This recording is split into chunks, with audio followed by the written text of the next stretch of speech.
We're back, finally, working on Tiger Lady. Apologize for the delay and the long span there. Had a family thing to attend to. Family always comes first. But myself and the shop inspector are back here after a bit of a break. And we were also waiting on some parts. I had just gotten the fuel system put back together enough to test fuel pressure. And as soon as I did, luckily the fuel pump did pressurize, but one of the little lines that I had already replaced with some temporary line exploded. And fuel went everywhere. And when I tried to take that line off and replace it, this little nipple broke off of the end where the fuel line connects. And this part is two separate pieces. And from Porsche, this piece is still available. This is like an idle control valve, or a control valve of sorts. And that was about 500 bucks by itself. But I didn't need that part. I needed just this piece with a nipple on it so I could attach a fuel line again. That piece was a bit cheaper at $250, but it is discontinued and no longer available. It is a 931 specific part, and I had to do a bit of scouring online, asking around on forums and Facebook pages, until I found somebody kind enough with a parts car, and he sent me the whole thing. So I thank him very much. I'm going to take off what I need from here, fuel line replaced, and we will have fuel pressure. Also, in attempt to make sure everything was online and ready for our first start, the starter was toast. And it was when I tried to start it last time. And I had a spare starter on that engine in there. I tried it out, and although it bench tested okay, a little weak, it was too weak to turn the engine, even without spark plugs or compression. So, while Dude Man was sending me the fuel line that I needed, I asked if he'd just toss in the starter that he had on the parts car, which been tested okay on his side. I really wanted to show you guys this. Do not strike with hammer. Every single starter on every car I've ever had has always ended with a hammer. Never seen that on a starter before, but let's go to the back here and just revamp. Remind you guys where we were back here. I got the fuel tank cleaned out enough, all the chunks. Got the fuel pump wired up, and a fuel filter. Yeah, it's a little yellow, but there's no chunks. That'll pass through just fine. We're gonna be in good shape back here. And once we run a couple tests, I will clean all this up nice and tidy back here. But let's get all this put back together. Fuel lines, intake, spark plug wires.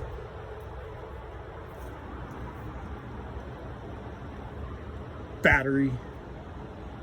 And let's just get it to it. Let's start this thing finally. Let's stop dinking around and let's start it.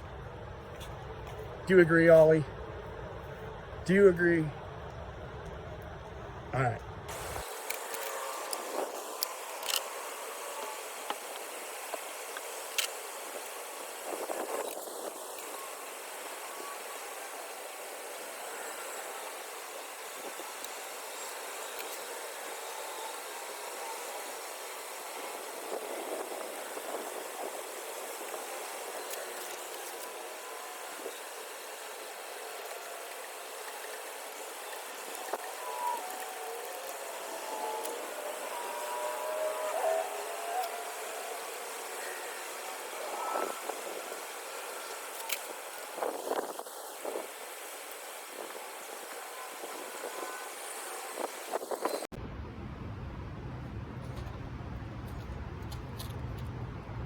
Okay, with a little time lapse and editing magic.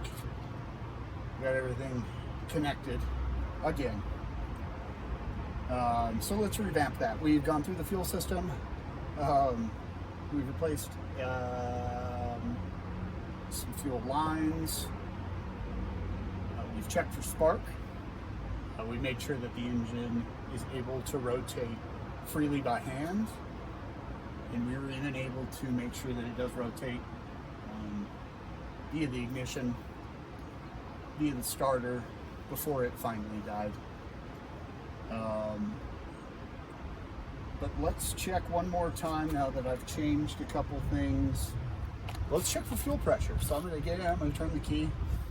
I got to put the fuse back in the fuel pump. Fuse slot so that that has power. So let's make sure that none of these new lines are spraying fuel anywhere. If you see fuel spraying everywhere, yell.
I don't hear the fuel pump.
No fuel pump now. So I gotta check for power back there and see if we're getting power at the pump. Could be the relay. It's gotta be something always with this car.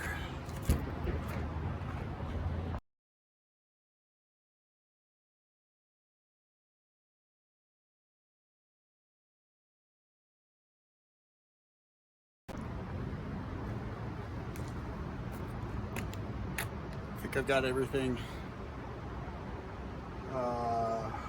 ready to try our first test start with everything hooked up. Checked everything individually. Now it's all hooked up together. Got a big enough battery to give us enough power. The little one I was using died. Let's turn the key and check for fuel pump and fuel pressure. Make sure there's no leaks. Don't start it. Try to.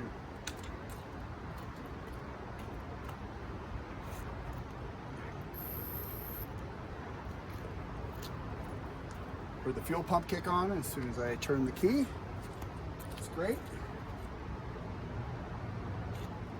All of our new connections here on our rebuilt K-Jetronic CIS system. It's all looking really good. No leaks. Even the really rough looking fuel line that I bought used, which I couldn't find a new one, it looks like it's holding in there well. I'm not seeing any leaks along this whole line. Everything looks dry.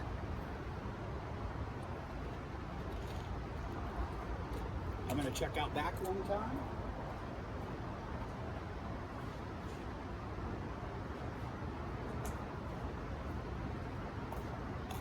Yeah, OPAS looks good. No leaks at the fuel pump or at the fuel tank, which we've spent a lot of time on. I can't think of anything else. I also can't think of any reason why this wouldn't run. Other than it's a huge turd.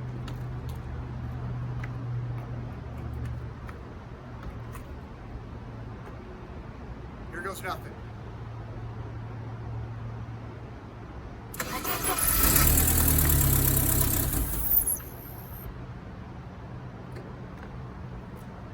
It started. Oh, we've got smoke though.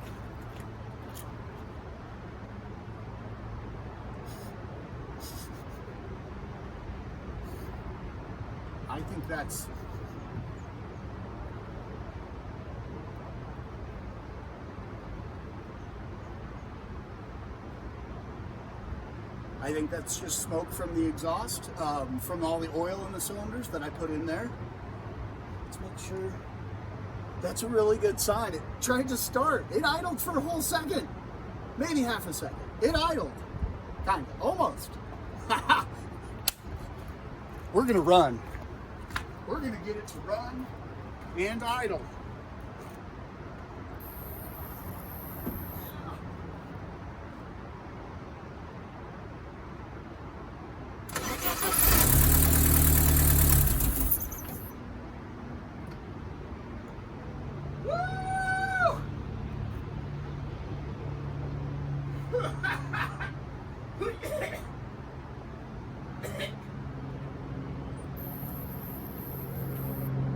Think it's fire yet?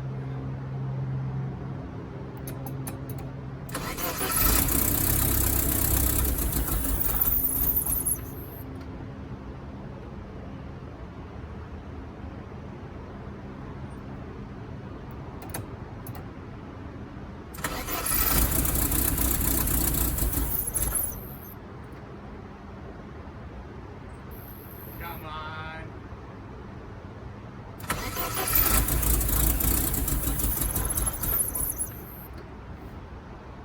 Vacuum leaks, I bet. There's a lot of them.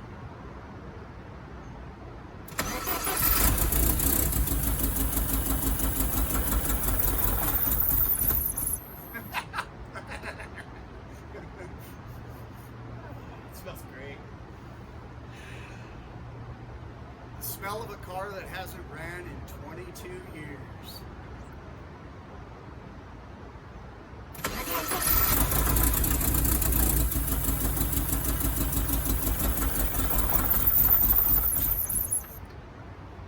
We're making it just a little further each time. I don't want to rush it.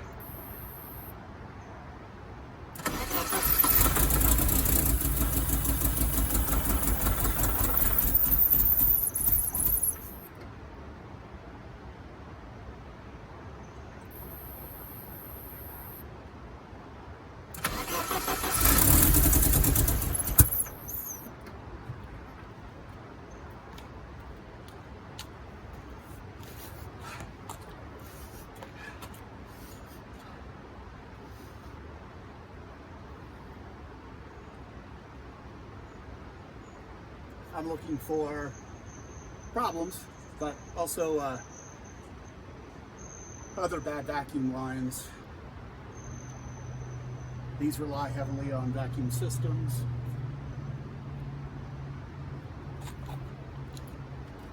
I mean, there's one. It probably doesn't do anything by now, though.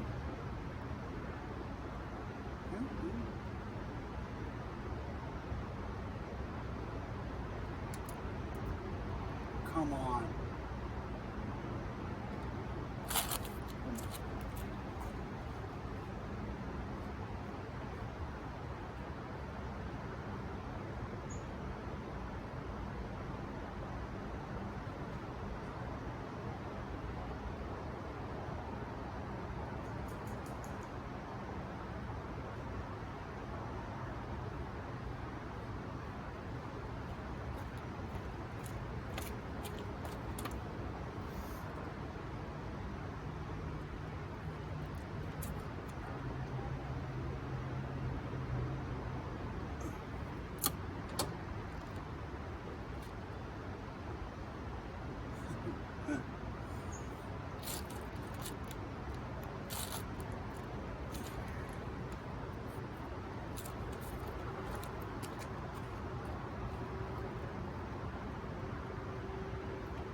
So many bad vacuum lines.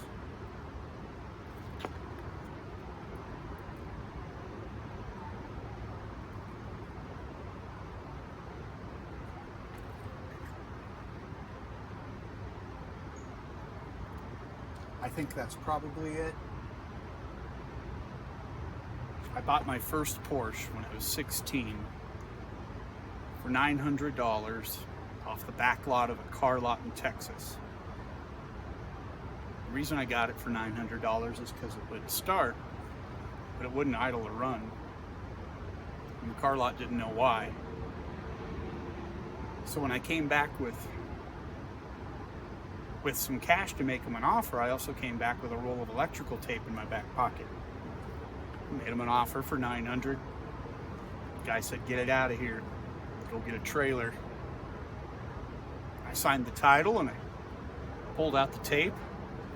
I taped up the intake where it was broken and there was a bad vacuum line and it was leaking. It was a bad leak. I taped it up, started the car, and drove off. At 16 in my first Porsche. It's actually the same year as this one. It was red, but it was not a turbo. It was naturally aspirated. But even at 16, I knew how important vacuum systems were to 80s cars. 80s cars run everything on vacuum. So we're really close. If I keep cranking on it, it might try to kind of spit and sputter, but I think I'm going to replace some vacuum lines. But let's see. Let's give it a couple more cranks just to see what it does.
Yeah, it's trying to overcompensate for vacuum leaks, and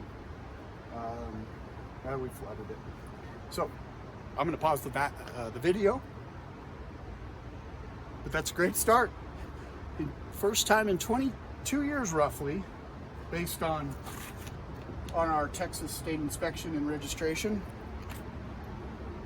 And I believe it from the condition it was in, that this thing hasn't seen any love in 22 years. So I'm gonna replace some vacuum lines, see if we can't get it to run better.